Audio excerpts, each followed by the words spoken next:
எங்க ஆளுக்கு நினைவிடங்கட்டில் பிறந்துடுறாங்க. இப்போ அதிமுக அரசு தான் கொன்னேன்னு சொல்லிச்சு.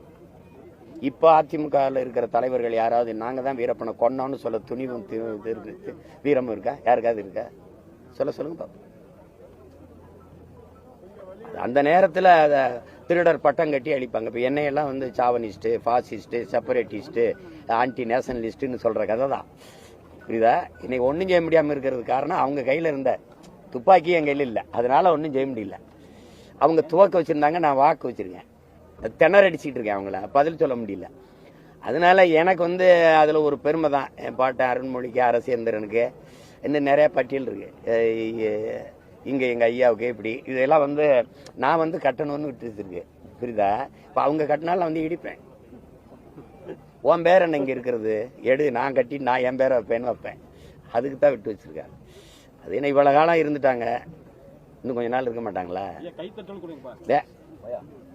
வேற தமிழக மீனவர்களை வந்து இலங்கையை தொடர்ந்து சிறைபிடிச்சிட்டு வராங்க. இலங்கையில வந்து இலங்கை பிரதமரும் நம்ம இந்திய நாட்டு பிரதமரும் சந்தித்து ஆலோசனை பண்ணுறாங்க.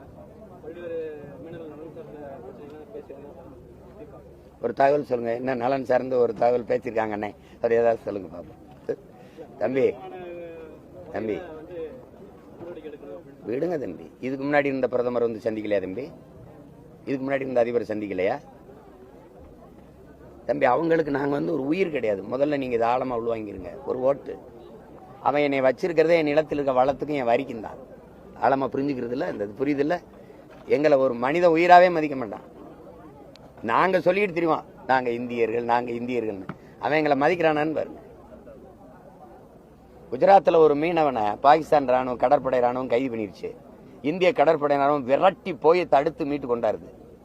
அப்படியே எங்களுக்கு அங்கே நிற்கிற கடற்படை ராணுவம் எங்களை கைது செய்யும்போது செய்ய மாட்டேங்குது.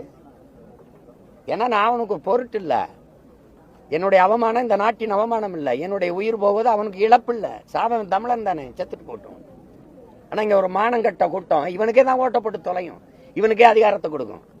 இப்போ கடிதம் எழுதிக்கிட்டு இருக்காரு நம்முடைய முதலமைச்சர் ஐயா. கடிதம் தம்பி அழைச்சி பேசுனா எடுப்பாரு.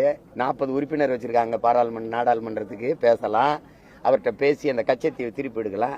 பாகிஸ்தான் மேல ஆபரேஷன் சிந்தூருக்கு வாழ்த்தி பேரணி நடத்தின முதலமைச்சர் காவிரி கச்சத்தீவை மீட்க சொல்லிட்டு ஒரு பெரிய மாநாடை போட்டு வலியுறுத்த முடியாதா? பேரணி நடத்தி வலியுறுத்த முடியாதா?